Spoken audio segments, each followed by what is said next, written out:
Terima kasih Anda masih bersama saya di acara Ki Candy, dan saya akan melanjutkan pertanyaan mengenai pengalaman spiritual aslinya ketika dinyatakan mati suri. Nah, tadi disebutkan oleh paman Anda, Pak Rustam, bahwa Anda mengatakan, Pak, mati itu sakit. Apa yang Anda rasakan waktu itu?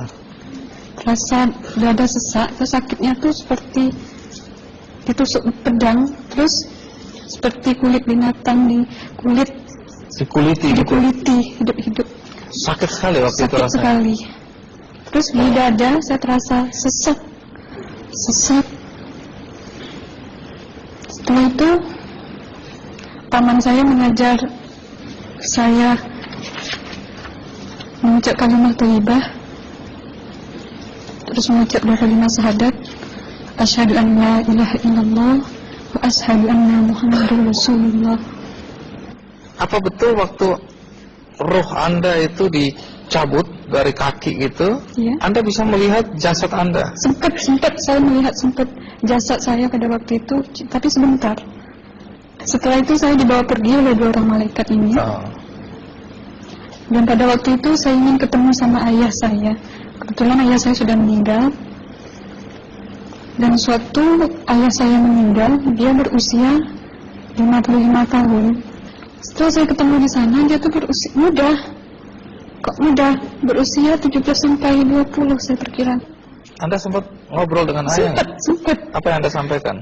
Waktu itu ayah nangis. Ayah saya bilang, kenapa kamu kesini nak?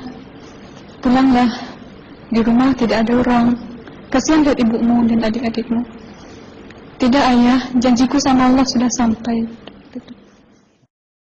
Dan pada waktu itu ayah saya menangis. Lalu apa yang dia ucapkan? Diam aja dia. Tersilang. Kembali ke malaikat tadi, bentuk yang Anda lihat seperti apa malaikat ini? Dia ini laki-laki, tapi mukanya sama semua. Berapa malaikat? 2. 2. Iya. Fisiknya seperti apa? Seperti berserban, berpakaian ihram, mukanya sama. Wajahnya seperti apa? Wajahnya sulit saya gambarkan. Yang jelas dia ini sama, dua-dua itu sama rupanya. Apakah ada ucapan dari 2 sosok yang Anda anggap malaikat itu? Ada. Apa kata mereka? Waktu itu saya mengalami perjalanan spiritual. Saya disoal oleh malaikat itu dengan sebutan ma ayyutuka, siapa Tuhanmu, katanya. Waktu itu ruh saya menjawab, Tuhanku adalah Allah. Siapa pemimpinmu? Pemimpinku adalah Nabi Muhammad sallallahu alaihi wasallam. Mana kiblatmu? Kiblatku adalah Ka'bah. Siapa kedua orang tuamu? Siapa saudara maramu? Terus saya diperjalankan.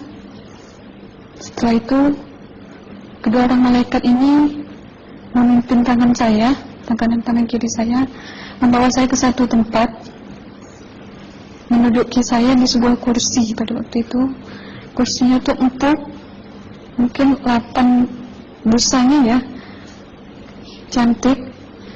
Terus di sana saya duduk. Di sebelah kanan saya ada tiba-tiba berwujud seorang perempuan. Dia mengaku amal. Kamu siapa? Kata saya. Aku adalah amalmu semasa kamu hidup di atas dunia.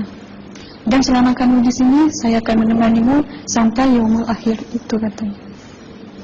Dan pada waktu itu saya melihat perempuan-perempuan solehah berpakaian muslimah, berkerudung, mencium pipi kanan, pipi kiri. Mungkin salam perkenalan pertama waktu menduduki di situ.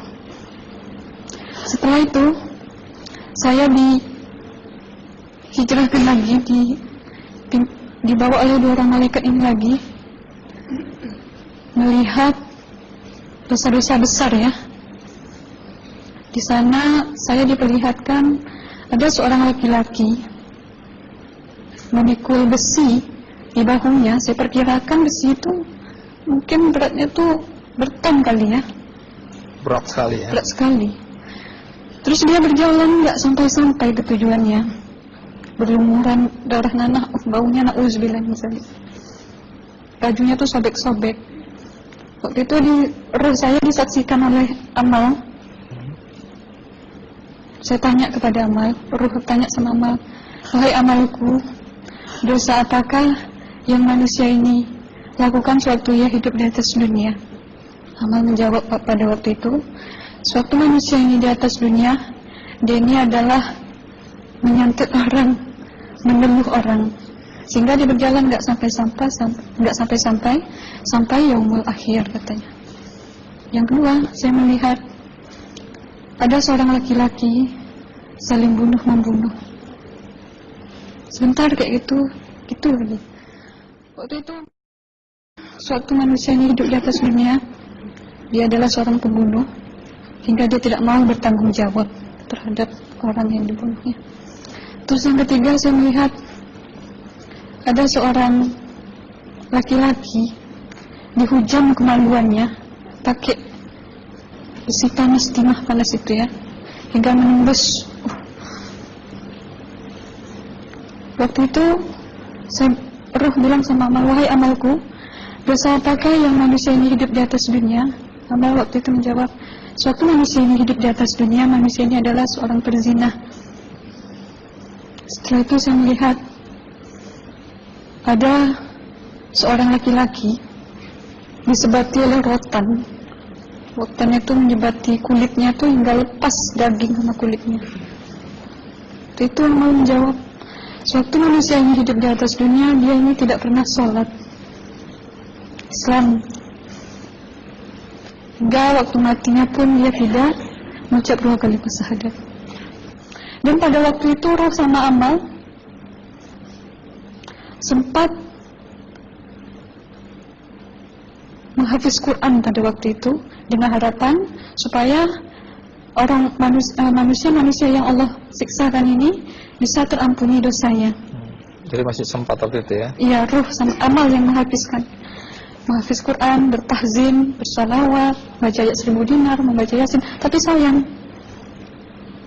bahkan tambah banyak Allah tidak mengampuni dosa-dosa mereka, sayangnya.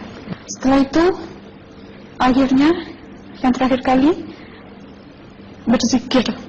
Zikir saya pada waktu itu, subhanallah, walhamdulillah, wa la ilaha illallah, wallahu akbar, la haula wa la quwwata illa billahil aliyyil azim. Sekuat-kuatnya nada saya berteriak. Tiba-tiba saya merasakan detik jantung ya. Waktu itu mungkin paman saya yang menyaksikan. Itu saya koma. Disitulah sebenarnya Anda kembali ke jasad ya? Iya, benar. Jadi banyak sekali Anda menyaksikan kejadian-kejadian di alam sana ya. Nah, menarik karena waktu kami menghubungin Mbak Aslina, pada dasarnya Mbak Aslina keberatan menceritakan kembali kisahnya. Tapi kalau toh akhirnya Anda mau sampai di sini dan Anda sudah bercerita, apa harapan Anda pada orang-orang yang mendengarkan kisah ini? Ya, harapan saya pertama, ya lebih banyak mumpung menyambut puasa ya, lebih banyak mendekat diri aja sama Allah, perbanyakkan amalan soleh, perbanyakkan zikir, perbanyakkan sholawat, baca Quran, dan sebagainya. Itu harapan Anda ya? Iya.